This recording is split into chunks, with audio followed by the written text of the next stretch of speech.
కూటమి ప్రభుత్వం 17 నెలల పాలన పూర్తి చేసుకుందని ముఖ్యమంత్రి చంద్రబాబు నాయుడు అన్నారు. జిల్లా కలెక్టర్ల సమావేశంలో ముఖ్యమంత్రి చంద్రబాబు నాయుడు ప్రసంగించారు.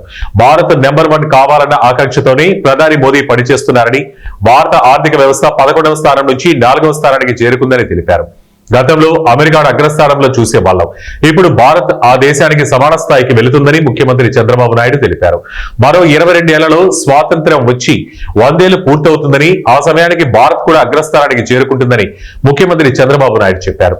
సంస్కరణలు వద్దన్న చాలా రాజకీయ పార్టీలు మనుగడలో లేకుండా పోయాయని ముఖ్యమంత్రి చంద్రబాబు నాయుడు కూటమి ప్రభుత్వానికి ఒక నిర్దిష్టమైన విధానం ఉందని తెలిపారు. కేంద్రం 2047 వికసిత భారత ప్రణాళిక తయారు చేస్తే ఏపీ 2047 స్వర్ణాంధ్ర విజన్ రూపొందించిందని, ఇది అధికారులందరికీ భగవద్గీత, బైబుల్, ఖురాన్ కావాలని కోరారు.